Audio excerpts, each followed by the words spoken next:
మేము కూడా అలాగే చేసాం మా అమ్మగారికి. అప్పుల ఊబిలో చిక్కబడ్డావా?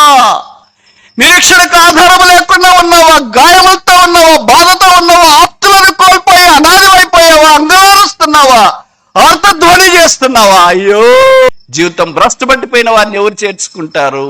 కుక్కల నుంచి నిస్తిరి వలే జీవితాన్ని తన తాను అప్పగించుకొని డ్రగ్స్కి బానిసైపోయి, త్రాగుడికి బానిసైపోయి, పేకాటికి బానిసైపోయి, పాపపు సంఖ్యలలో బంధించబడిన మానవుని విడిపించేవాడేవాడు ఒకే ఒక్కడు. దిక్కులేని వారి దగ్గరికి, దరిద్రులకు, సామాన్యుల దగ్గరికి, పేదలకు, నిరాకరించబడిన వారికి, తృణీకరించబడిన వారికి, అందలైన వారికి, అనాథలైన వారికి ఆప్తుడుగా ఈ భూమి మీదకి ఆయన దిగి రావటానికి ఇష్టపడిన వాడు. యేసువలే ప్రేమించే వారి లోకములు ఎవరున్నారు? యేసువలే సహాయం చేసేవారు లోకములు ఎవరున్నారు? యేసువలే మాట్లాడేవారు లోకములో ఎవరున్నారు? యేసువలే మనుషుని జాలిపడి ప్రాణం పెట్టే వాళ్ళు ఎవరున్నారు? నీవు క్షేమముగా వెళ్ళము, ఇశ్రాయేలు దేవునితో నీవు చేసిన మనం ఆయన ఆలకించి ఉన్నాడు. దేవుడు ఆమె ప్రార్థన ఆలకించినాడు. మహిమ కోల్పోయిన సంఘాలు, కుటుంబాలు, వ్యక్తుల యొక్క జీవితాలు నిలువెత్తటి నిదర్శనాలుగా ఈ కాలంలో జీవిస్తున్న విశ్వాసుల తరం ప్రత్యక్ష సాక్షులు కాదని, సాక్షులు అంటే తప్పు కాదేమో. అలాంటి పరిస్థితి దాపరించడానికి హేతువేంటి? వ్యక్తిగతంగా, కుటుంబముగా, సంఘముగా దేవుని మహిమ మనలో నుండి దాటిపోట, ఈకాబో, గ్లోరీ డిపార్టెడ్. ఎందుకు మహిమ తొలగించబడింది? తిరిగి ఆ మహిమ మన యుద్ధకు రాదా? తొలగించబడటానికి 5 కారణాలు సమూయేలు మొదటి గ్రంథాన్ని ఆధారం చేసుకొని మనం చూడటానికి ప్రయత్నం చేస్తాం. 1 శామ్యూయల్ చాప్టర్ 1 వర్స్ 5, 5వ వచనం. హన్నా తనకు ప్రేమగానున్నందున ఆమెకు 2 పాళ్ళు ఇచ్చు వచ్చును. యెహోవా ఆమెకు సంతు లేకుండా చేసుననే వాక్యం మనం చూస్తున్నాం. ఇదొక చిన్న కుటుంబం. ఎల్కనా ఉన్నాడు, ఆయనకు హన్నా, పెనిన్నా అని 2 భార్యలు ఉన్నారు. ఫలోగమి, బహుభార్యతత్వం పాత నిబంధనలు అనుమతించబడింది. But it is not allowed, permitted in the New Testament. అయితే అది కొత్త నిబంధనలో అనుమతించబడలేదు. పెనిన్నాకు పిల్లలు కలిగారు, హన్నాకు పిల్లలు కలగలేదు. అన్న ఆ విషయం చేత దైవ సన్నిధిలోనికి వచ్చి ప్రార్థన చేయటానికి పూనుకున్న సంగతి మనకు పరిచయం. కనుక అన్న ప్రార్థన, అన్న వేదన, అన్న దేవుని మందిరంలోకి వచ్చింది. ఆ మందిరమే షిలోహు. షిలోహు అనగా పీస్ బ్రింగర్, సమాధానము తెచ్చినది అని అర్థం. దేవుని మందిరంలో మహిమ లేకుండా ఉన్నప్పుడు మహిమను తీసుకురావటానికి ప్రార్థన చేయగలిగిన హన్నా కనిపిస్తుంది. Hannah is not there, Samuel will never come. Hannah లేకపోతే సమూయేలు రాలేడు. ప్రార్థించేవారు లేకపోతే ప్రవక్తలు రాలేరు. ప్రవక్తలు వస్తే దైవవాక్యం ప్రకటించబడి దేవుని యొక్క వెలుగులోనికి రావటానికి అవకాశం ఉంది. దీనికి మనం ఒక పేరు పెడదామా? నో చిల్డ్రన్, పిల్లలు లేరు.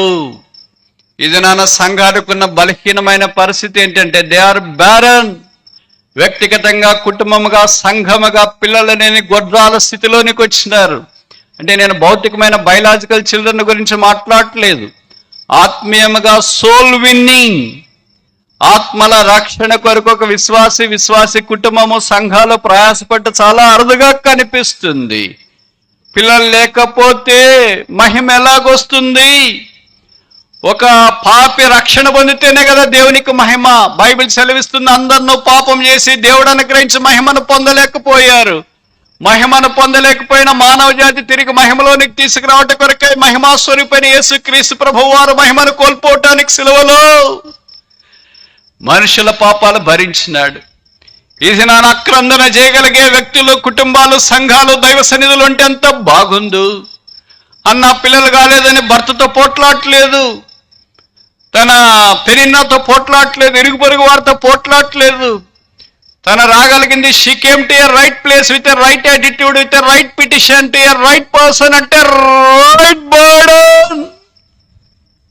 సరైన స్థలములోనికి, సరైన వ్యక్తి దగ్గరికి, సరైన దృక్పథముతో, సరైన విన్నపముతో, సరైన కోరికతో హన్న అక్కడికి రాగలిగింది. మీకు బైబిల్లో తెలుసు కదా, గొడ్రాళ్ళు కనీసం 7 మంది ఉంటారు, కనీసం 7 మెంబర్స్.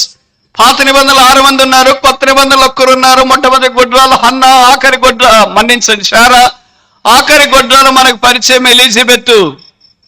కనుక ప్రభు కరుణించి దాదాపు అందరికి పిల్లల్ని ఇచ్చినాడు, ఒకళ్ళకి తప్ప. వాళ్ళకి ఎందుకు లేదో నాకంటే మీకు బాగా తెలుసు. ఇప్పుడు జరిగిన సంగతి ఏంటంటే, ఇక్కడ హన్నా దైవ సన్నిధిలోనికి వచ్చి ఎలాగ ప్రార్థన చేసిందో, ఈ దినాన ఆత్మల రక్షణ కొరకై ప్రార్థన చేసే వ్యక్తులుంటే ప్రభు ఆలకించి జవాబు ఇవ్వడానికి ఇష్టపడతాడు. అనేక సందర్భాల్లో మనం వ్యక్తిగతంగా, కుటుంబంగా, సంఘంగా ప్రార్థన చేసినప్పుడు ఎప్పుడైనా ఇలాంటి ప్రార్థన మన నోట్లో నుండి బయటకు వచ్చినట్లు గుర్తుందా? ఎలాంటి ప్రార్థన? ప్రభువా, నా ద్వారా ఒక్కళ్ళు కూడా రక్షణ పొందలేదు. ఇప్పటికి దాదాపు ఈ సంవత్సరంలో 4 నెలలు అయింది. ఒక్కళ్ళన్నా రక్షణలోనికి వచ్చినారా?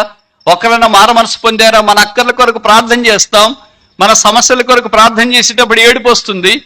కానీ దేవుని యొక్క అక్కరైన మనుషుల రక్షణార్థమైన వెలుగు ప్రకటించబడి పాతాళం వైపు పరుగులు తీస్తున్న మానవుని అడ్డగించి పరలోక రాజ్యం వైపు తీసుకుని వెళ్ళటానికి ధీరోదాత్తమైన హన్నాలు దేవుడికి కావాలి. ఓ స్త్రీ జనమా, మీకున్న శక్తి ఆటం బాంబు లాంటిది.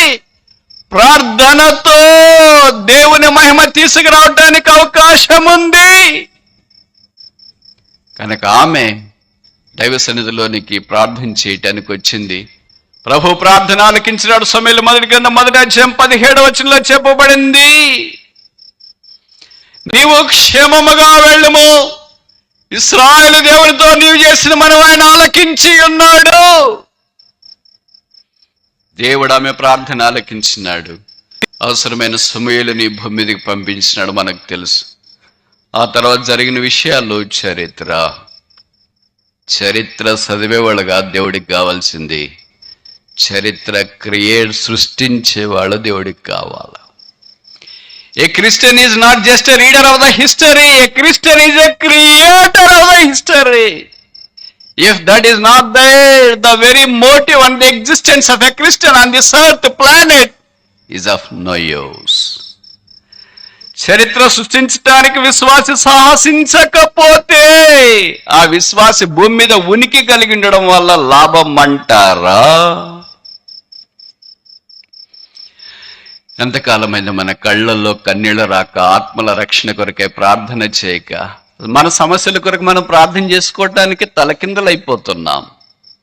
ఇంకా ఆత్మల కొరకు ప్రార్థన చేయకపోతే దేవుని యొక్క మహిమ మన మధ్యలో మనం ఎలాగో చూస్తామో. రెండవది 5 నోలు చెప్పాలనుకుంటున్నాను. 5 నోస్. లేదు లేదు లేదు. మొదటిది నో చిల్డ్రన్, పిల్లలు లేరు. రెండవది 1 Samuel chapter 2 verse 17, సమూయేలు మొదటి గ్రంథం 2వ అధ్యాయం 17వ వచనం, అందువలన జనులు యెహోవాకు నైవేద్యము చేయటం అసహ్యపడటకు ఆ యవనులు కారణమయ్యారు గనుక వారి పాపం యెహోవా సన్నిధికి బహు గొప్పదాయను. దీనికి ఒక పేరు పెడదాం, నో ఆఫరింగ్. బలి, దహన బలి దైవ సన్నిధిలోనికి తీసుకుని వచ్చి అర్పించటానికి ప్రజలు అసహ్యపడ్డారు, భయపడ్డారు. ఎందుకంటే అక్కడ ఒక 2 బ్రదర్స్ ఉన్నారు. ఈ బ్రదర్స్ ఎప్పుడు నుండో ఉన్నారు, ఇప్పుడు కొత్తగా ఉండేదేం కాదు. మనం ఏమనుకుంటే ఇప్పుడు ఆయన వచ్చినాడు, ఈయన వచ్చినాడు, అందుకే ప్రజల మందిరానికి రావడానికి కష్టపడుతున్నారని. శిలో దినాల్లోనే ఉన్నారు, సమూయేలు దినాల్లోనే వాళ్ళు ఉన్నారు, హన్న ప్రార్థన చేసినప్పుడే ఉన్నారు. వీళ్ళు ఉంటూనే ఉంటారు యేసుప్రభు రాకడ దాకా. గురుకులు అంత తొందరగా తీసివేయబడవు కదా. వీళ్ళు విచిత్రం ఏంటంటే, బయట వాళ్ళు అయితే పర్లేదు, ఏదైనా భరించవచ్చు, కానీ ఏలీ బ్రదర్ కుమారులే, ఒఫ్ని ఫినెహాసులు, వారు చేసిన నేరాలు ఘోరాల గురించి బైబిల్లో రాయబడుతూ వచ్చింది. ఇప్పుడు నేను అవి మాట్లాడట్లేదు, కానీ యెహోవా సన్నిధిని బహుగొప్పదాయను, బహుగొప్ప పాపము యెహోవా సన్నిధిలోనే చేస్తూ ఉన్నారు. ఎవరు?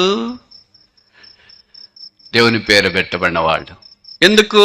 భయం లేదు, భయం లేదు, ఏం జరగదు కనుక నేను ఇలాగ చేస్తానని అనుకోవద్దు.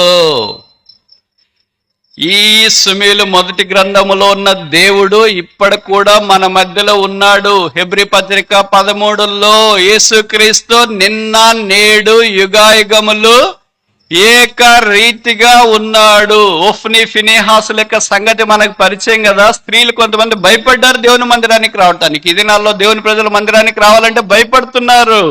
ఎందుకంటే మందిరంలో పరిస్థితులు వారికి అనుకూలంగా లేవు, ఇబ్బందికరంగా ఉన్నాయి. కారణం ఏంటంటే అక్కడ ఆఫరింగ్ లేదు, అంటే బలి అర్పించేది లేదు. బలి అర్పించడం మనకి ఏం జ్ఞాపం చేస్తుంది? 141 కీర్తన 2వ వచనం అనుకుంటా, నేను ప్రార్థన చేస్తా ధూపం వలెను, నేను చేతులెత్తుట సాయంకాలం నైవేద్యం వలెను నీ సన్నిధిలో ఉండునుగాక.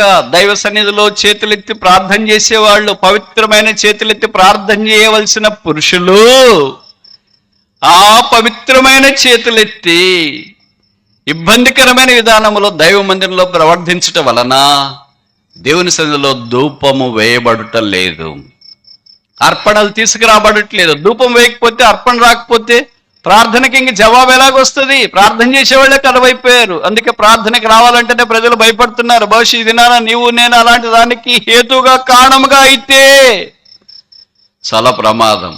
అందుకే సమూయేలు ఒక మాట చెప్పాడు తెలుసా? మన్నించండి, ఏలికి తన కుమారులతో ఒక మాట చెప్పాడు తెలుసా? ఎవడైనా మనిషికి పాపం చేస్తే దేవుడు తీర్పు తీర్చడానుకున్నాడు, కానీ మనిషి దేవుడి విరోధముగా పాపం చేస్తే వాడిని ఎవడు కాపాడతాడా నాయన? కనుక ఏలి తన కుమారులకి ఏం చెప్పాడంటే, మీరు పోట్లాడుకొని ఏదైనా పాపం చేస్తే దానికి అర్థం ఉంది, ఎవడన్నా న్యాయం తీర్చడానికి అవకాశం ఉందేమో, కానీ మీరు యెహోవా సన్నిధిలో బహుఘోరముగా ప్రవర్తిస్తే ఎంత ఇబ్బందికరమైన పరిస్థితి ఊహించుకోండి. కనుక దేవుని ప్రజలు మందిరానికి రాకుండా, ప్రార్థన చేయకుండా మనం కారకులుగా ఏలి కుమారుల వలె ఉండకుందుముగాక. 3వది చూస్తామా? సమూయేలు మొదటి గ్రంథం 1 Samuel chapter 3 verse 1. సమూయేలు మొదటి గ్రంథం 3వ అధ్యాయం 1వ వచనం. బాలుడైన సమూయేలు ఏలి ఎదుట యెహోవాకు పరిచర్య చేయుచుండెను. ఆ దినములలో, ఏ దినాల్లో? పిల్లలు లేని దినాల్లో. ఏ దినాల్లో? యెహోవా సన్నిధిలో ఏలి కుమారుల యొక్క పాపము బహు గొప్పదైన దినాల్లో, దేవుని ప్రజలైన వారు బలులు అర్పించడానికి అసహ్యపడిన దినాలలో, చీకటి తాండవం మారుతున్న దినాల్లో, మందిరాల్లో ఇబ్బందికరమైన పరిస్థితులు ఉన్న దినాల్లో, దేవుని మహిమ లేని దినాల్లో, మహిమ దొంగలించబడటానికి కారణమైన దినాల్లో, మనుషులు తమను తామే గణపరచుకోవటానికి పూనుకున్న దినాల్లో, యేసును ప్రక్కన పెట్టి కేవలం తమను మాత్రమే యేసుక్రీస్తు ప్రభు కంటే ఎక్కువగా, లూసిఫర్ కంటే ఎక్కువగా ప్రొజెక్ట్ చేసుకుంటున్న దినాల్లో దైవవాక్యము ప్రత్యక్షమవుతారదు. దీనికి ఒక పేరు పెడదాం, నో విషన్. దర్శనము లేదు.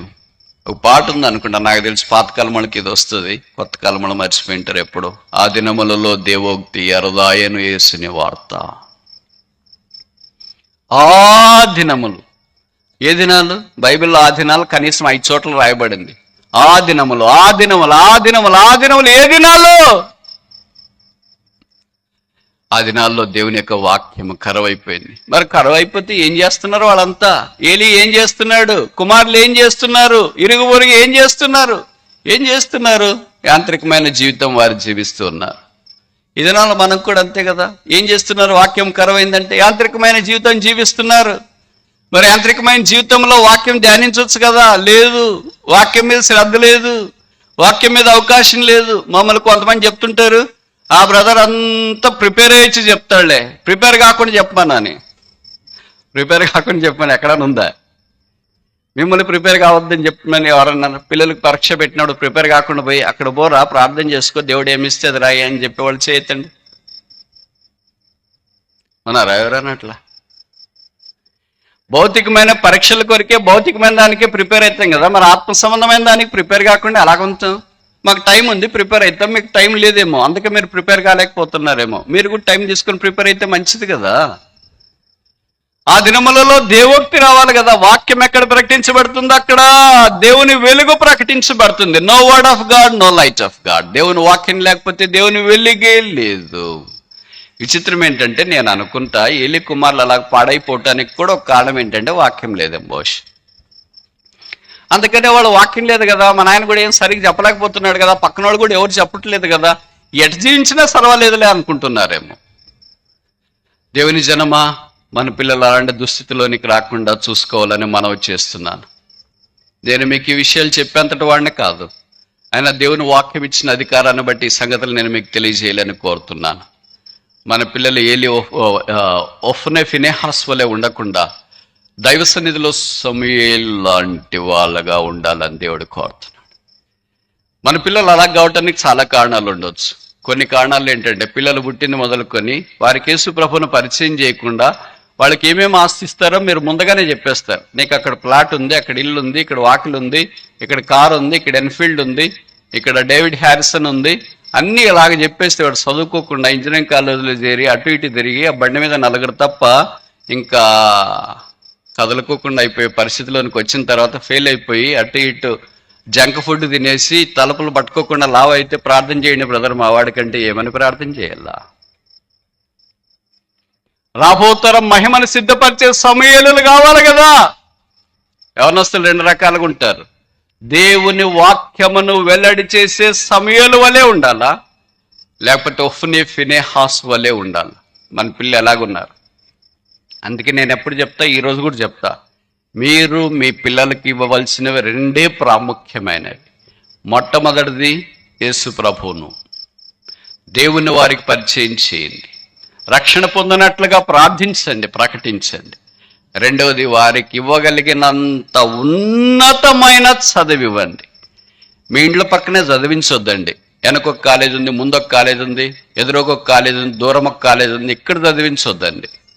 పెద్ద పెద్ద యూనివర్సిటీలు ఉన్నాయి కదా, ప్రపంచంలో పేరెన్నిక కలిగిన top 5 universities, Cambridge, Oxford, Stanford, Harvard, Princeton, మీరు ఇంతింత ఖర్చు పెట్టి ఆ రియల్ ఎస్టేట్ల మీద దాని మీద కోట్లు కోట్లు పోసి లలిత బంగారు తెచ్చుకొని, కళ్యాణ్ బంగారు తెచ్చుకొని, బ్యాంకులో పెట్టుకొని, లాకర్స్ లో పెట్టుకొని మీ పిల్లల్లో ఏలి ఫినెహాసుల వలె రోడ్ల మీద తిరుగుతూ ఉంటే ఏమైనా మీకు ఉపయోగమా? ఉద్యోగం కాదు మీ పిల్లలకు కావాల్సింది, ఉద్యోగం కొరకు ప్రార్థన చేయండి అని వచ్చేవాళ్ళు చాలా మంది ఉంటారు. అందుకే నేను యవనస్తులకి తల్లిదండ్రులకి మనవి చేసి చేతులు జోడించి మనవి చేసేది ఏంటంటే, you are not on the search of getting a job, you must be a job creator. నీ ఉద్యోగాలు ఇప్పించే స్థామతలోనికి నీ పిల్లలు తీసుకురావాలా. నువ్వు ఒక ఫ్లాట్ కొనిస్తే, ఇల్లు కొనిస్తే, వాకిలు కొనిస్తే నీ పిల్లోడు అక్కడే బాగుపడతాడు. వారికి ప్రభువును పరిచయం చేసి చదువు చెప్పిస్తే అలాంటి వారిని లక్షల మందిని బాగు చేస్తాడు.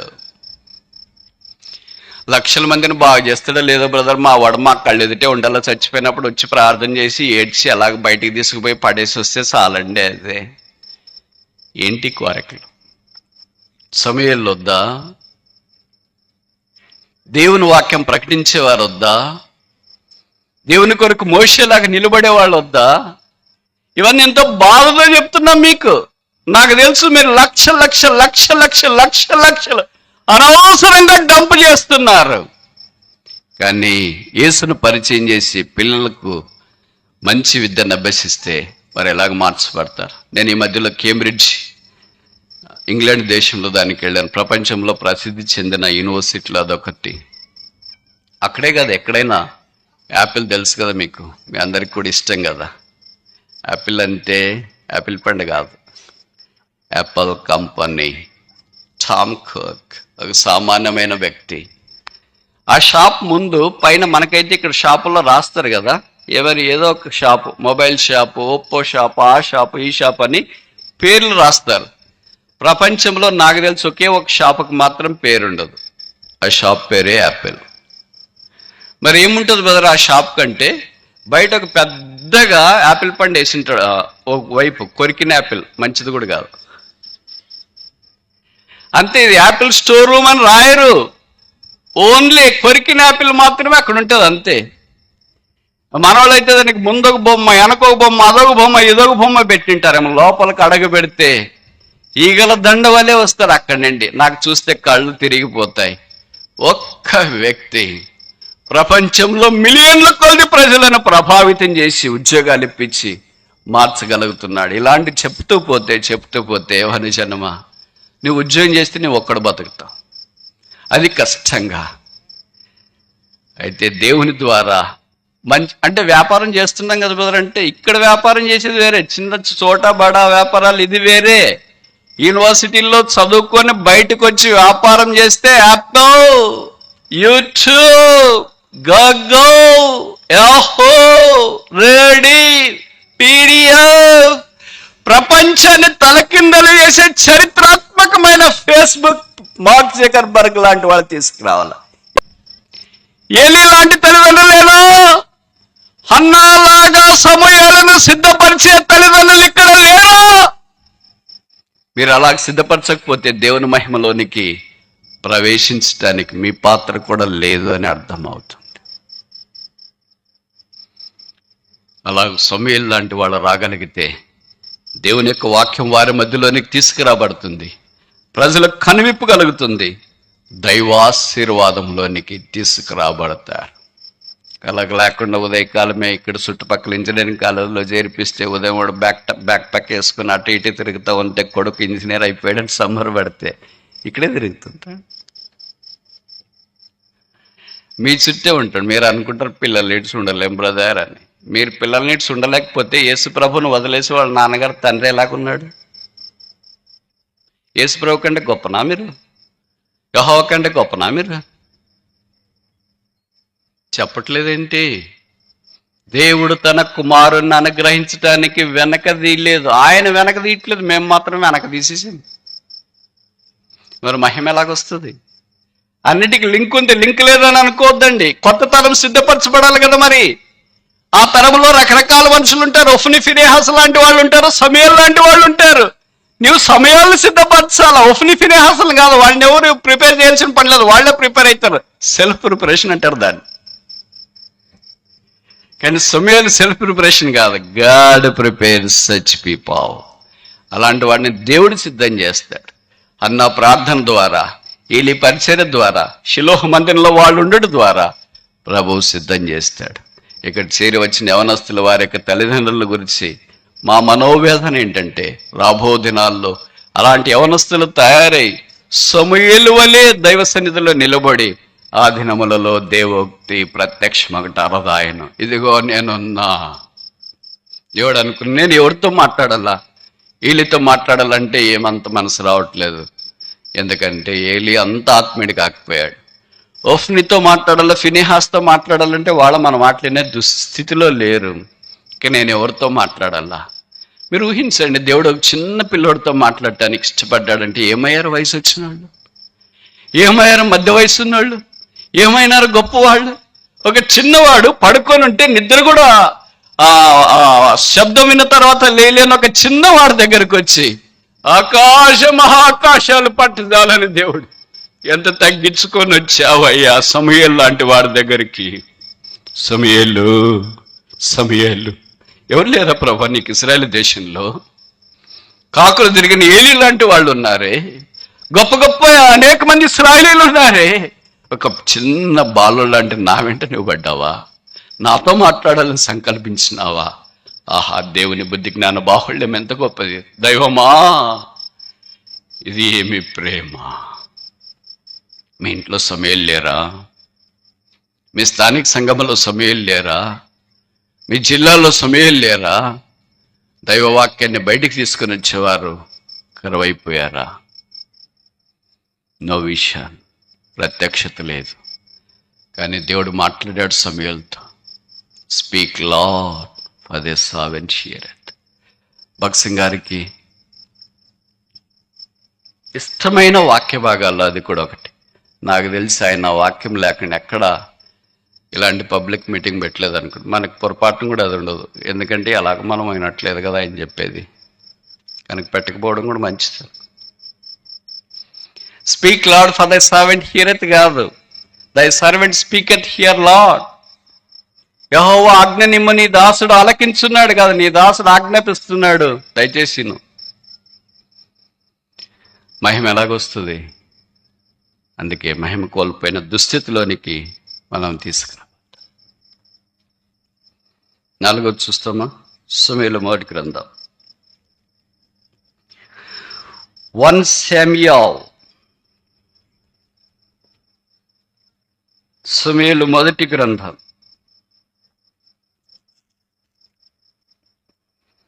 4వ అధ్యాయం 17వ వచనం. అందుకతడు, ఇశ్రాయేలీయులు ఫిలిష్తీయుల ముందు నిలవలేక పారిపోయారు. జనులు అనేకులు హతమయ్యారు. ఒఫ్నీ, ఫినెహాసను నీ 2 కుమారులను. ఏ యాజకుడైనా ఇలాగ జరగాలని కోరుకుంటాడా? ఏ పరిశుద్ధులైన, ఏ విశ్వాసులైన, ఏ బోధకుడైన, ఏ కాపరైనా, ఏ ఉపదేశకుడైనా తనకున్న 2 యవనస్తులైన కొడుకులు ఒకే రోజే చనిపోవాలని ఎవరు కోరుకుంటారు? మృతతుల్యత, మరణం వారికి దాపరించింది, డిఫీట్ వచ్చింది. మీరు ఈ వాక్యం చదువుతున్నప్పుడు ఆలకించినారో లేదో, ఆ పరిశుద్ధాత్మను వినియోగించిన పద సంపద, పద ప్రయోగం భిన్నంగా ఉంది. మామూలుగా ఏం రాయాలంటే ఇశ్రాయేల్ చేతిలో ఫిలిష్తీయులు ఓడిపోయారు అని రాయాలి. ఇక్కడేం రాశారంటే ఫిలిష్తీయుల చేతిలో ఇశ్రాయేలీలు ఓడిపోయారు. Who are the victors to be losers and who are the losers to be victors. ఎవరు ఓడిపోవాలో వాళ్ళు గెలిచారు, ఎవరు గెలవాలో వాళ్ళు ఓడిపోయారు. This is our story today. మన కథ కూడా అదే. దిస్ అవర్ బ్యాటిల్, ఇదే మన పోరాటం. మరి ఓడిపోయాము, దేంట్లో బాగానే ఉన్నాం కదా అని అనుకుంటూ ఉన్నామేమో. లోకపరంగా బాగున్నాం, ఎవరికి వాళ్ళు జీతాలు వస్తున్నాయి, పెన్షన్లు వస్తున్నాయి, భార్య భర్త, ఇల్లు ఉంది, వాకిలు ఉంది, అన్ని బాగున్నాయి. అన్ని బాగున్నాయి బ్రదర్, ప్రభు పిలిస్తే ఎప్పుడో ఒకసారి వెళదామండి. దానికేనండి మీరు వచ్చింది ఈ భూమి మీదకి? దానికే వచ్చారా? సమూయేలుని సిద్ధపరచడానికి రాలేదా? దేవుని వాక్య వెలుగు తీసుకుని రావడానికి రాలేదా? దేవుని మహిమ కొరకు తీసుకురావడానికి రాలేదా? ప్రభువా, నా ద్వారా నీ మహిమ రాకపోతే my very existentialism on the earth is of no use. నేను భూమి మీద ఉనికి కలిగి ఉండడం ఉపయోగం అంటారా? అందుకే అపోస్తలుడైన పౌలు కొరింథీయులకు రాసిన మొదటి పత్రిక 10:31 అన్నాడు కదా, మీరేం చేసినా, భోజనం చేసినా, పానం చేసినా సమస్తము భోజనం పానం చేస్తేనే మహిమ రావాలని కోరితే మనం కుటుంబాలుగా ఉంటే ఆయనకి మహిమ లేదా? మనం పిల్లల్ని సిద్ధపరచగలిగితే మహిమ లేదా? మనం ప్రార్థన చేయగలిగితే మహిమ లేదా? మనం చేతులు ఎత్తితే మహిమ లేదా? మనం ధూపం తీసుకురాగలిగితే మహిమ లేదా? మనం దైవ సన్నిధిలో చేతులెత్తి ప్రార్థన చేసే నైవేద్యము ద్వారా ఆయనకు మహిమ లేదా? ఇంత విషాదకరమైన పరిస్థితుల్లో దేవుని ప్రజలైన వారు చిక్కబడి ఉన్నారో ఈ వాక్యాలు మనకు జ్ఞాపకం చేస్తూ ఉంది. మనకు మామూలుగా చెప్పాలంటే మనం విజయశాలముగా ఉండాలి. లోకం ఓడిపోయింది సిలువ దగ్గరే, సైతాను ఓడిపోయాడు సిలువ దగ్గరే. బైబిల్లో రాయబడింది కొలస్సీ పత్రికలో, యేసుక్రీస్తు ప్రభు వారు మన పాపములన్నింటినీ మనకు విరోధముగా ఉన్న పత్రమును, ఆజ్ఞను సిలువకు కొట్టి, చేవ్రాతను తుడిచి, దాన్ని ఎత్తి పడవేసి, శత్రు నిరాయుధనిగా చేసి, ఊరేగింపుతో మనల్ని ఊరేగించి రక్షించి పాపక్షమాపణ, మారు మనసు దయచేసి పరిశుద్ధాత్మని యొక్క వెలుగులోనికి తీసుకుని వస్తే విచిత్రమైన సంగతి ఏంటంటే ఆ అనుభవంలోనికి మనం రాలేక ఇంకా శత్రువు యొక్క ఉచ్చులో, చిక్కులో పడిపోయి వాని ద్వారా ఈడవబడి, మరలు కొల్పబడి దైవ మహిమను వానికి అప్పగించేసిన. How can Israel be defeated? Israel ఎలా ఓడిపోతారు? ఓడిపోవటానికి వీల్లేదు కదా.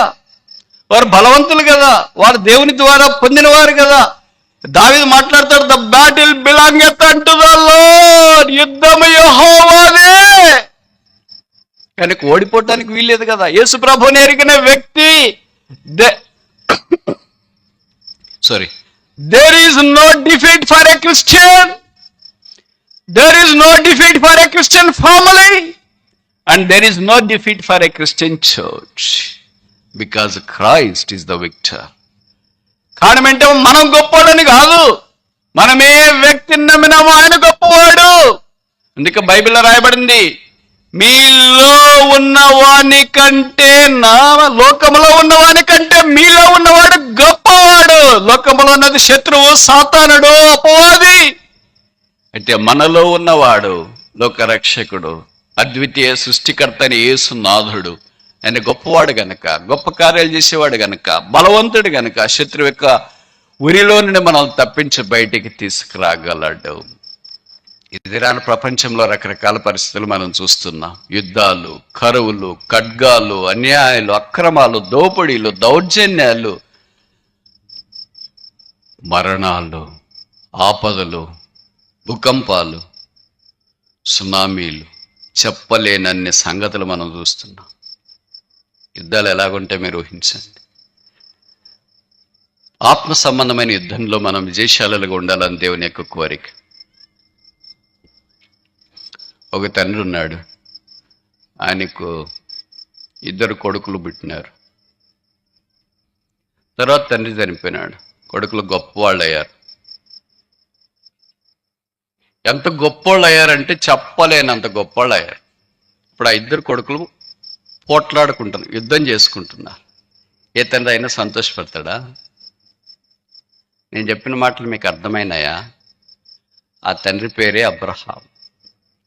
ఆ 2 కుమారులు, ఒక కుమారుడు ఇస్సాకు, ఇంకొక కుమారుడు ఇష్మాయేల్.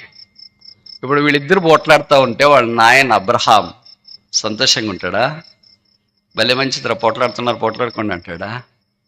ఏ తండ్రి అయినా ఏ తల్లి అయినా పిల్లలు కన్న తర్వాత వారు సంతోషంతో సమాధానంతో ఉండాలని కోరుకుంటారు. ఇప్పుడు అదే జరుగుతుంది. అబ్రహాం వారికి తండ్రి.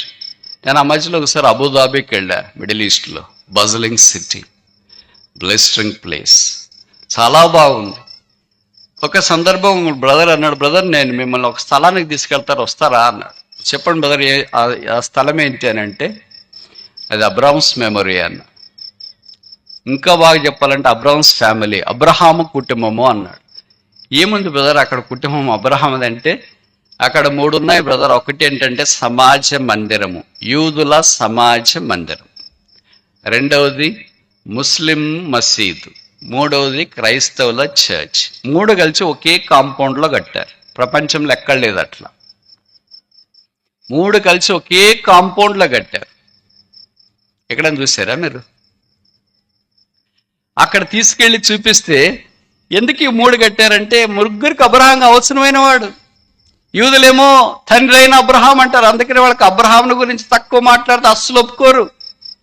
యేసుప్రభు ఉన్న దినాల్లో వాళ్ళు వచ్చి నువ్వు మా తండ్రి అయిన అబ్రహాం కంటే గొప్పవాడు అంటే, యేసుప్రభు ఒక షాకింగ్ స్టేట్మెంట్ ఇచ్చినాడు వాళ్ళకి. ఆ స్టేట్మెంట్ వాళ్ళు విన్న తర్వాత, మీ తండ్రి అయిన అబ్రహాం నా దినం చూడాలని కోరుకుంటూ వచ్చినా, నీకు 40 ఏళ్ళు కూడా లేవు, అబ్రహాం గురించి అంత పెద్ద పెద్ద మాటలు మాట్లాడుతున్నావు ఏంటి? కనుక అబ్రహాం తక్కువగా అంచనా వేస్తే వాళ్ళు ఒప్పుకోరు. అలాగే ముస్లిమ్స్ కూడా అబ్రహాం అంటే వారికి తండ్రి. ఇంక క్రైస్తవులకు చెప్పనవసరం అవసరం లేదు. ఇతడును అబ్రహాము కుమారుడే, ఈమెను అబ్రహాం కుమార్తె. వాక్యంలో మనం చూస్తాం కదా, లూకాసు వార్త 16వ అధ్యాయంలో లాజరు చనిపోయిన తర్వాత ఎక్కడికి వెళ్ళాడు? అబ్రహాము రొమ్మున ఆనుకుంటకై వెళ్ళనని వాక్యంలో మనం చూస్తున్నాం. అంతెందుకు, కొత్త నిబంధనలో మొదటి పుస్తకమా మత్తయి సువార్త 1వ అధ్యాయం 1వ వచనము ఆరంభమే అది. అబ్రహాము కుమారుడైన దావీదు కుమారుడైన యేసుక్రీస్తు వంశావళి. అలాగ అబ్రహాముతో ఆరంభించబడి అబ్రహాము కుమారుడు దావీదు కుమారుడని యేసునాథునితో ఇది నా విజయోత్సవంలో మనం పాలు పొందాలని కోరబడుతున్నా. కడవరి మందిర మహిమ. ఇప్పుడు 4 విషయాలు మనం చూసినాం మహిమ లేకపోవటానికి. మొదటి, నో చిల్డ్రన్, సోల్ విన్నింగ్, ఆత్మల రక్షణ లేదు. రెండవది, నో ఆఫరింగ్, ధూమం వేయుట, దేవుని ప్రజలు బలి అర్పణలు తీసుకుని వచ్చుట లేదు. అదేం జ్ఞాపకం చేసిన సప్లికేషన్, ప్రార్థన. మూడవది, నో విషన్, ప్రత్యక్షత లేదు, స్క్రిప్చర్స్, వాక్యము. 4వది ఇక్కడ మనం చూసినాం కదా, నో సక్సెస్, విజయము లేదు. అంటే అర్థం ఏంటి? మన విజయ భూమి మీద నిలబడాల్సిన వారు అపజయంలో నిలబడి ఉన్నాం. 5వది అక్కడ చూసి ముగిస్తామా? సమూయేలు మొదటి గ్రంథం 1 Samuel chapter 4. సమూయేలు మొదటి గ్రంథం 4వ అధ్యాయం 21. 1 Samuel chapter 4 verse 21. సమూయేలు మొదటి గ్రంథం 4వ అధ్యాయం 21వ వచనం. దేవుని మందసము పట్టబడినదన్న సంగతి తన మామయు పెనిమిటియు చనిపోయిన సంగతి తెలుసుకుని ప్రభావం ఇశ్రాయేలులో నుండి పోయినని చెప్పి తన బిడ్డకి ఇకాబోద్, గ్లోరీ డిపార్టెడ్, నో గ్లోరీ, మహిమ లేదు. This is our story. ఇది మన కథ. ఏం చేసినా మందసం పట్టబడింది. మందసమే దేవుని మహిమకు అక్కడ సాదృశ్యం, దైవ సన్నిధి. అది కొత్త నిబంధనలో ఆ మందసమే యేసుక్రీస్తు ప్రభువుల వారు. ఆ మందసమే ఇశ్రాయేలుని అరణ్యంలో నడిపించుతూ వచ్చింది. ఆ మందసమే యెహోషువ దినాల్లో వారు కనానులోనికి ప్రవేశించడానికి మార్గం చూపించడానికి దేవుడు వాడుకుంటూ వచ్చినాడు. అందుకే మందసాన్ని గురించి చెప్పబడింది, ఎవడు దాన్ని ముట్టకూడదు, ముట్టితే మీ ఇష్టం. మరి దేవుడే చెప్పాడు. అదే దైవ సన్నిధి. యేసుక్రీస్తు ప్రభు విషయంలో మనం ఆ మహిమను కోల్పోయిన వారంగా ఉంటాం. దేవుని మందిరాలు మహిమను కోల్పోయినాయి. ఏంటంటే ఆ సిలువ కార్యము కోల్పోయినాయి. సిలువ లేదు, where there is no cross, there is no glory. సిలువ లేకపోతే మహిమ లేదు. ఎందుకంటే మహిమాస్వరూపైన దేవుడు మనందరి కొరకే సిలువ మీదకి వెళ్ళాడు. అందుకే యోహాను సువార్త 17:4 చెప్పబడింది, తండ్రి చేయటకు నీవు నాకు ఇచ్చిన పనిని, అంటే సిలువను భూమి మీద నేను నెరవేర్చి నిన్ను మహిమపరిచితిని. Crucifixion is a suffering for the human race, but glorification for Christ. సిలువ వేయబడ్డం మానవునికి బాధ, వేదన, అయితే దేవుడికి అది మహిమకరమైంది. దినాల్లో సంఘాల్లో, దేవుని మందిరాల్లో సిలువ పొరపాటును కూడా లేదు. అంటే సిలువ పెట్టుకొని ఉన్నామండి మా చర్చిలోనంటే, సిలువ మన చర్చిలో పెట్టుకొని ఉండొచ్చు, గొంతులో ఉండొచ్చు, కాళ్ళకు ఉండొచ్చు, చేతులకు ఉండొచ్చు, ఉంగరానికి, బైబిల్కి ఉండొచ్చు, ఇంట్లో ఉండొచ్చు, ఎక్కడైనా సిలువ ఉండొచ్చు. హృదయంలో తప్ప. హృదయంలో సిలువ ఉండాలని ప్రభు కోరుతున్నాడు. ఒక్క పాత నిబంధనలోని సంగతి చెప్పి నేను ముందుకెళ్ళటానికి ప్రయత్నం చేస్తా. పాత నిబంధనలో సిలువ దృశ్యాలు చాలా చోట్ల కనిపిస్తాయి. మనందరికి పరిచయమైన ఒక మాట చదవచ్చా? నేను ఆదికాండం 28వ అధ్యాయం, జెనసిస్ చాప్టర్ 28. ఆదికాండం 28వ అధ్యాయం 18వ వచనం. Genesis chapter 28 verse 18. తెల్లవారినప్పుడు యాకోబు లేచి తాను తలగడగా చేసుకున్న రాయి తీసి దానిని స్తంభముగా నిలిపి దాని కొన మీద నూనె పోసెను. మరియు అతడు ఆ స్థలమునకు, బేతెలు అంటే ఒకటేసి కింద రాశారు, దేవుని మందిరం. బైబిల్లో మొదటి దేవుని మందిరం అనే పదం ఇక్కడే వాడబడింది. యాకోబే దానికి నిలువెత్తటి నిదర్శనం. ఇప్పుడు ఈ పరిస్థితి మీకు అంతా తెలుసు కదా. బెర్షెబా నుండి లాబాను వైపు, హారాను వైపు యాకోబు పరుగులు తీస్తున్నాడు. అప్పుడు బహుశా యాకోబు వైపు 77 సంవత్సరాలు అయిండొచ్చు, పెళ్లి కాలే. 77 ఏళ్ళకి పెళ్లి కాకపోతే ఇంకెప్పుడైతుంది బ్రదర్? ఆ స్టోరీ నాకంటే మీకు బాగా తెలుసు. సరే, ఇప్పుడు జరిగిన సంగతి ఏంటంటే, ఒక స్థలానికి వచ్చిన తర్వాత చీకటి అయింది కనుక ఒక రాయి తీసుకొని, ఇక్కడ రాసినారు కదా, తలగడగా చేసుకొని. తలగడ ఎలాగ పెట్టుకుంటాం? ఇలా హారిజాంటల్, సమాంతరముగా పెట్టుకుంటాం. ఇప్పుడు తెల్లవారినప్పుడు ఆయన లేచి ఈ తలగడను నిలవబెట్టి, ఏమొచ్చింది? సిలువ. ఏ రాయి అయితే పడుకోబెట్టిందో ఇప్పుడు ఆ రాయే తెల్లవారినప్పుడు. ఎప్పుడు మగ్దలేని మరియ ఇతర స్త్రీలు సమాధి దగ్గరికి వెళ్ళారు? బైబిల్లో రాయ సువార్తలు, ఆదివారమున తెల్లవారుచుండగా. యాకోబు జీవితంలో బేతేలులో సిలువ ఉంది, పునరుత్థానం ఉంది. There is a cross and resurrection. ఆ స్థలమునకు, ఏ స్థలానికి, ఏ స్థలములోనైతే సిలువ ఉందో, ఏ స్థలములోనైతే పునరుత్థానం ఉందో, ఏ స్థలములోనైతే సమాంతరమైన రాయి తిరిగి నిలువైన రాయిగా, ఒక పిల్లర్గా, పిల్లో బికమ్ ఎ పిల్లర్, ఒక పిల్లర్ని కలిపితే సిలువ ఎలాగొస్తుందో ఆ సిలువ దగ్గర యాకోబు దేవుని చూచి, దాన్ని బేతేలు అంటారు, అది సంఘం అంటారు, అది మందిరం అంటారు. ఆ సిలువ లేకుండా మందాన్ని మనం వచ్చి ఏదో మైకులు పెట్టుకుని, లైవ్ స్ట్రీమ్ పెట్టుకుని, టేబుల్ వేసుకుని, బైబిల్ పట్టుకొని నేను కూడా వాక్యం చెప్తానంటే అక్కడ దేవుడు ఉన్నాడా? మహిమనుందా? అందుకే అక్కడ నిచ్చెనుంది. అందుకే అక్కడ దేవదూతలు ఎక్కుతూ ఉన్నారు. ఎందుకు దిగట్లే? దిగి ఎక్కాలి కదా. ఎప్పుడు వచ్చినారు కిందికి వాళ్ళు ఎక్కిపోవటానికి? పైన ఉండేవాళ్ళు కదా, ఊరెంబడి తిరిగేవాళ్ళు కాదు కదా, మన మాదిరి ఇళ్ళ పక్కన ఉండేవాళ్ళు కాదు కదా. దేవదూతల దగ్గర కదా, మరి కిందికి ఎప్పుడు వచ్చినారు? ఇప్పుడు పైకి పోతే కానీ మళ్ళీ వారు కిందికి రాలేరు. ఆ పైకి ఎక్కిపోయిన యేసునాథుని జ్ఞాపకం చేస్తున్నాడు. అందుకే ఆయన ఆరోహణమైనాడు. వదిన నా ప్రభు రాబోతున్నాడు. ఎవరి కొరకు? మహిమలో ఉన్న సంఘం కొరకు. ఇప్పుడు మన పరిస్థితి ఏంటి? ఇలాంటి దుస్థితిలో 5 లేని పరిస్థితుల్లో ఉన్న సంఘం ఇంకింతేనా? నిరీక్షణ లేదా? కొలస్సీ 1:27 పౌలు అంటాడు, Christ the hope of glory, క్రీస్తే మహిమ నిరీక్షణ అయ్యున్నాడు. ప్రభుకు స్తోత్రాలు. కాలం సంపూర్ణమైనప్పుడు గలతీ 4:4 ప్రకారం దేవుడు తన కుమారుని పంపించినాడు. యోహాను సువార్త 1వ అధ్యాయంలో మనం చూస్తాము, యేసుక్రీస్తు ప్రభువే, we beheld his glory, మేము ఆయన మహిమను చూచితిమి. యేసే దేవుని మూర్తిమంతమై ఉండి దేవుని మహిమగా ఈ భూమి మీదకి దిగి వచ్చి, నో క్రైస్ట్ నో గ్లోరీ. క్రీస్తు లేకపోతే మహిమ లేదు. మన హృదయాల్లో క్రీస్తుంటే, మన కుటుంబాల్లో క్రీస్తుంటే, మనం చేరి వచ్చిన సంఘాల్లో క్రీస్తుంటే అదే మహిమ. క్రీస్తుంటే అంటే అర్థం ఏంటి? క్రీస్తు శిరస్సు దగ్గర పనిచేయాల, క్రీస్తు గణపరచబడాలి. మనమేమనుకుంటాం, నాకు ఘనత రాలేదు, నేను కనపడలేదు, నా పేరు చెప్పలేదు, నాకు ప్రార్థన చేయలేదు. ఇలాంటి వాళ్ళంతా లోక సంబంధమైన ఘనతను కోరుకునే ట్రాష్.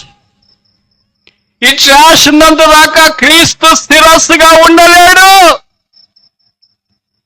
క్రీస్తు ఎలాంటి స్థలంలో శిరస్సుగా ఉండగలడంటే బాప్తిస్మ ఇచ్చి యోహాను యొక్క ఆత్మ రావాలా. Not me, Christ.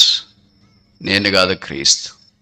పౌలు యొక్క ఆత్మ, నేను కాదు క్రీస్తు. మనమేమంటే క్రీస్తు కాదా, నేనే. రా నా దగ్గర కావాలంటే, నీకేం కావాలంటే చేస్తా. అందుకే మీకు ఒక పదం వాడింది హన్నా, మీకు తెలుసు కదా, 2వ అధ్యాయం, నన్ను గణపరచు వారిని నేను గణపరుస్తానని వాక్యంలో. మనమేమనుకున్నాం, మీరు నన్ను గణపరచకపోతే ఎలాగా? ఇంత వాక్యం చెప్తున్నా, ఇన్ని రోజులు మైకులో బద్దలయ్యేటట్టు చెప్తున్నా, మీరు నన్ను గణపరచకపోతే ఎట్లా? బైబిల్లో రాయబడింది, తన స్వకీయ ఘనతను కోరుకున్నవాడు క్రీస్తు వాడు కాడు. మరి ఘనత ఎలాగొస్తుంది ప్రభు? నేను ఘనత కావాలనుకుంటున్నాను. నువ్వు ఘనత కావాలనుకుంటే రాదు. కానీ ఒకడు నన్ను సేవించినడలా నా తండ్రి వానిని ఘనపరచు. మనం ఘనత కావాలని ప్రయత్నం చేయట్లేదు. ఇది అది కోరుకోవద్దు, చెడ్డ ఆలోచన. That is the criminal mind of Lucifer. అదే లూసిఫర్ కోరుకుంది. నువ్వు నేను సమానం కదా, నువ్వు ఎలాగెక్కువైతావు అని యేసు ప్రభుతో పోట్లాడటానికి లూసిఫర్ ప్రయత్నం చేసినాడు. ఘనతను ఆశించినాడు, కింద పడద్రోయబడ్డాడు. ఇప్పటికి అలాగే ఉన్నాడు. ఈ దినాల్లో చాలా మంది అలాంటి వాళ్ళు ఉన్నారు అనుకుంటా. ఘనత ఎలాగొస్తుంది? నువ్వేం ఘనతను గురించి ఆలోచించవద్దు. నీ పని నువ్వు చేసుకుంటూ పోతా ఉండు. దేవుని మహింపరచు, దేవుని గణపరచు. ఆయన మనల్ని గణపరుస్తాడు. మనుషులు గణపరిస్తే ఎంతకాలం గణపరుస్తారు? రకరకాలుగా చెప్తారు. బాగున్నప్పుడు అంతా ఇంద్రుడు చంద్రుడు అంటాడు, బాగలేనప్పుడు ఆయన సంగతి మీకు తెలియదు. అసలు హిస్టరీ తీస్తే అయిపోయింది కదా. ఇది మనుషులు. ప్రభు అలా కాదు. నన్ను గణపరచు వారిని నేను గణపరుస్తాను. మనం ప్రభుని గణపరచకపోతే ఆయన మనల్ని ఎలా గణపరుస్తాడు? అందుకే క్రీస్తు శిరస్సత్వము కింద మనం ఆయనను గణపరచటానికి, ప్రభు నీ శిరస్సు ఏం చెబుతుందో నేను అదే చేయాలని కోరుతున్నాను. మనకి నేను మొన్న చెప్పినాను కదా, 2 చేతులు, 2 కాళ్ళు, 2 పేగులు కూడా ఉన్నాయి. పెద్ద పేగు, చిన్న పేగు, 2 పలవరుసలు ఉన్నాయి, 2 కళ్ళు ఉన్నాయి, 2 నాసిక రంధ్రాలు మనకు కనిపిస్తున్నాయి. అన్ని 2 పెట్టి, మెదడు కూడా 2 మెదళ్ళు పెట్టినాడు. ఇప్పుడు తలలు కూడా 2 పెట్టినాడు అనుకో. మీరు ఉంటారా ఇక్కడ ఎవరైనా? చేతండి. ఒక్క తల ఉంటేనే కదా అందము. ఒకే శిరస్సు, ఆ శిరస్సే క్రీస్తు, ఆ శిరస్సే యేసు, ఆ శిరస్సే మనందరి కొరకే ప్రాణం పెట్టడానికి ఇష్టపడినవాడు. ఆ శిరస్సే సంఘములో అధికారి ప్రభువు. ఆయన శిరసత్వం కింద పని చేయకపోతే మన మహిమను దొంగలించు. తిరిగి మహిమ మన మధ్యలోనికి రావాలంటే, ఈకోబోధగా ఉండకుండా ఉండాలంటే యేసునాథుణ్ణి మన హృదయాల్లో, కుటుంబాల్లో, సంఘములో శిరస్సుగా ప్రతిష్ఠించుకోవాలి. ఇంకెవరైనా యేసును అంగీకరించకపోతే మీకు జ్ఞాపకం చేస్తున్నా, యేసు మిమ్మల్ని ప్రేమిస్తున్నాడు. మీ కొరకే భూమి దిగి వచ్చినాడు. మనుషులందరి పాపాలు భరించడానికి యేసు ప్రభువారు ఇక్కడికి వచ్చినాడు. ఆ యేసు అంటే బహుశా నీకు ఇష్టం లేదేమో, ఆ పేరు నచ్చదేమో, ఆ పేరు పరిచయం లేదేమో, లేదా ఆ పేరు గురించి చిన్నావేమో. ఇంకొన్నిసార్లు బహుశా నువ్వు అనుకోవచ్చు, ఆ యేసుక్రీస్తు ప్రభువు వారు నేను లేదా ఆయనను నేను బాగా చూస్తే కానీ, ఎరిగితే కానీ, గ్రహిస్తే కానీ. కొంతమంది అంటారు కదా, ఏం బైబిల్ చదవట్లేదని అంటే, చదివితే అర్థం కావట్లేదు, అర్థమైతే అప్పుడు నేను చదువుతాను. అర్థమయ్యేవన్నీ చదవం కదా, అర్థం కావట్లేదు కనుక ఇది బైబిల్. ఇది అర్థమైతే ఇది కూడా ఒక న్యూస్ పేపరో నావలో ఏదో ఒకటి అయిపోతుంది. కానీ దైవవాక్యం చదువుతుండే కూడా పరిశుద్ధాత్మ దేవుడు మనకు సహాయం చేసి ఎంత అవసరమో అంతే ఇస్తాడు. ఒకేసారి ఇంత ఇచ్చినాడు అనుకోండి, ఒకేసారి నీకు కుండ బిర్యానీ తీసుకొని వస్తే ఒకటే తింటావా? నీ కడుపెంతో అంత దానికి తగినంతే ఇస్తాడు. అలాగే మనకి ఈ దినం ఏం అవసరమో అదే ప్రభు ఇస్తాడు వాక్యంలో నుండి. అలాంటి దాన్ని ఎరుక లేకుండా జీవించడానికి ప్రయత్నం చేస్తే ఎలాగా? బహుశా నువ్వు కూడా అనుకుంటున్నావు, యేసుక్రీస్తు ప్రభు అంటే నాకు అవసరం లేదు, నాకు చాలా చాలా తెలుసు. నీకేం తెలుసా? ఏం తెలియదు. ఇంకోసారి చెప్పనా? నీకేం తెలుసా? ఏం తెలియదు. ఒక 4 విషయాలు నేను ముగించడానికి నేను ప్రయత్నం చేస్తా. మొదటిది, మనుషుని జీవితం తాత్కాలికం. The life of human being is temporary. రెండవది, మనుషుని జీవితం స్వల్పమైనది. Human life is short. మూడవది, human life as mixed pain and pleasure. సంతోషం, బాధ కలిగి ఉంటుంది. నాలుగవది, human life can be changed in a twinkling and of eye. ఒక్క కనురెప్పపాటులో మానవ జీవితం మార్చివేయబడగలదు. ఐదవది కూడా చెప్తా. ఐదవది ఏంటంటే, God can change our lives. దేవుడు మన జీవితంలో మార్చగలడు. నీ జీవితం ఇంకా మార్చబడకపోతే, నువ్వు ఇంకా దేవుని తెలుసుకోవాలనుకుంటే, నేను ఇందాక చెప్పాను కదా, అసలు నీ జీవితం ఎంత చిన్నది. నీ బరువుని గురించి ఆలోచించి, తలని గురించి ఆలోచించుకున్నావు. నీకు మెదడు ఉంది కదా, మైండ్. మెదడు బరువు ఎంతో తెలుసా? దాదాపు 1 కేజీ, కేజీన్నర. అంటే బాగా ఉంటే డెవలప్ అయింది. 1.5 కేజీ మైండ్, మెదడు.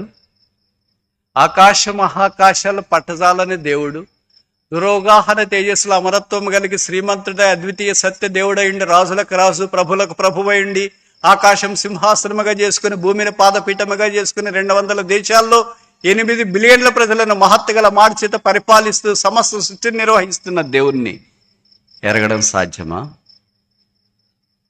ఓ నరుడా, నువ్వెక్కడా? దేవుని ఎదుటి నువ్వు నిరుత్తరుడవైనా. యేసునాథుడు నిన్ను ప్రేమించి, నువ్వు ఆయన గ్రహించలేవని, ఎరగలేవని ఆయన మానవాకారాన్ని భూమి మీదకి వచ్చినాడు. అందుకే మన పాపములన్నీ భరించడానికి శిలువ మీదకి వెళ్ళాడు. ఆయన తల మీద ముళ్ళ కిరీటం, దేహం అంతా కోడా దెబ్బలు, ప్రక్కలో బల్లెపోటు, చేతిలో మేకులు, కాళ్ళలో మేకులు. కారణం లేని గాయాలు ఎవరికి? హేతువు లేని దెబ్బలు ఎవరికి? ఆర్తధ్వని, తండ్రి విన్నట్లుగా, నా దేవా నా దేవా నన్ను ఎందుకు చేయి విడిచితివని కేకలు వేసింది ఎవరి కొరకు? శిలువలో రక్తం కార్చింది యేసు ప్రభువు వారు ఎవరి కొరకు? మానవుడిగా శ్రమ అనుభవించింది యేసు ప్రభువు వారు ఎవరి కొరకు? శిలువలో ప్రాణం పెట్టిన యేసుక్రీస్తు ప్రభువు వారు ఎవరిని ప్రేమిస్తున్నాడు? నిన్ను ప్రేమిస్తున్నాడని బైబిల్ సెలవిస్తుంది. దేవుడు లోకమును ఎంతో ప్రేమించినాడు. నువ్వు ఎలాగున్నాయని ప్రేమిస్తాడు. మనుషుల్లాంటి ప్రేమ కాదు. బాగుంటే, తెల్లగుంటే, గొప్పోళ్ళు అయితే, డబ్బు ఉంటే, ఎర్రగుంటే, BMW కారు ఉంటే, మంచి ఉద్యోగం ఉంటే, ఫ్యాటీ శాలరీ ఉంటే, రండి కూర్చోండి, ఎప్పుడు వచ్చారండి. అలా కాకుండా ఉంటే, పేదవాడయండి, దిక్కుమాలిన వాడయండి, సామాన్యుడయండి, అల్పుడుగా ఉండి, బహుశా మన దగ్గరికి వస్తే ఇప్పుడు టైం లేదండి, కావాలంటే ప్రార్థన చేస్తామని మనం దాటిపోతాం. యేసు అలాంటి వాడు కాడు. దిక్కులేని వారి దగ్గరికి, దరిద్రులకు, సామాన్యుల దగ్గరికి, పేదలకు, నిరాకరించబడిన వారికి, తృణీకరించబడిన వారికి, అర్థలైన వారికి, అనాథలైన వారికి ఆప్తుడుగా ఈ భూమి మీదకి ఆయన దిగి రావటానికి ఇష్టపడిన వాడు. యేసువలే ప్రేమించేవారు లోకములు ఎవరున్నారు?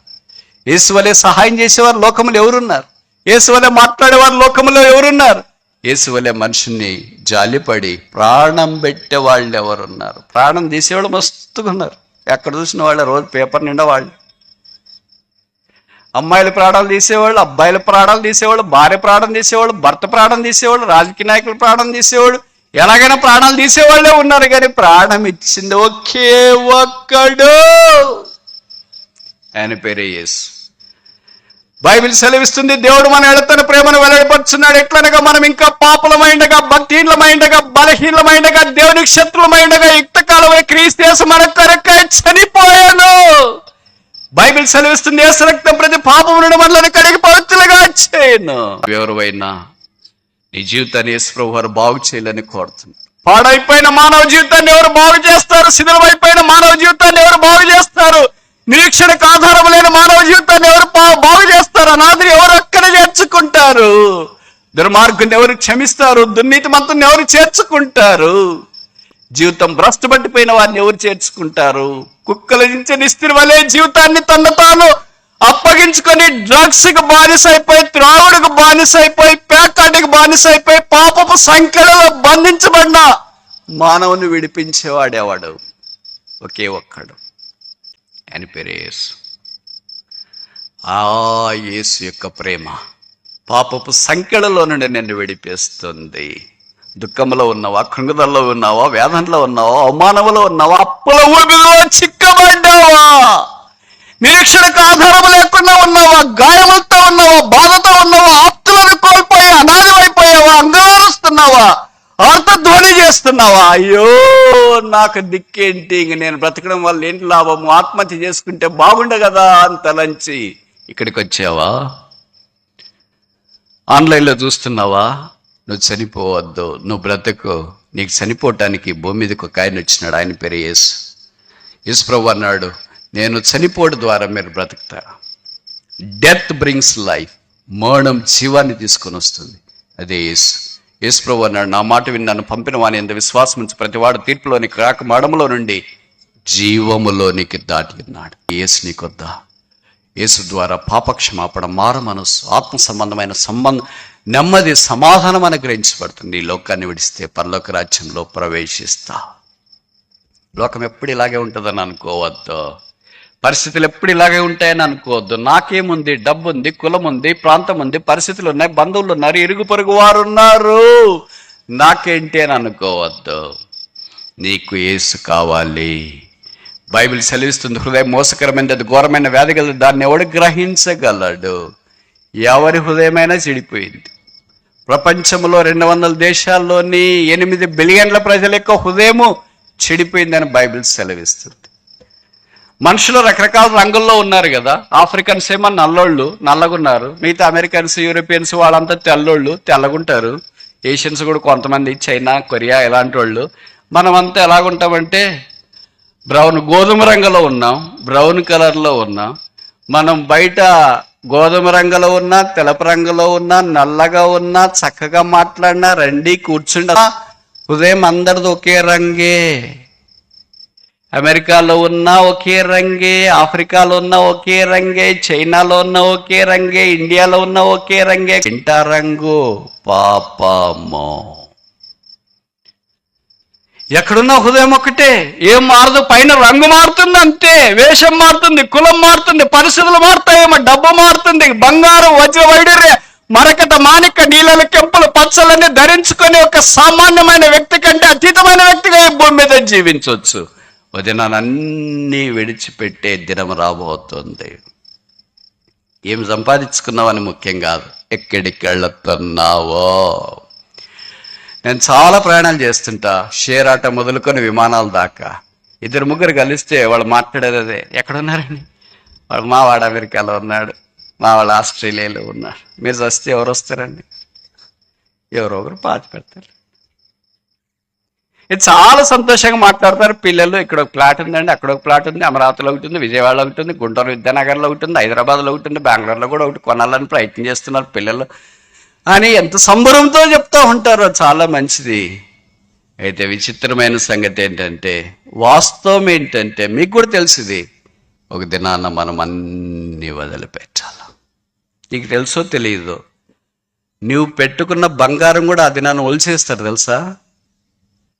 నీకు వచ్చేది కేవలం నీ కంటద్దాలే. ఎందుకంటే వేరే వాళ్ళకి సూట్ కావు.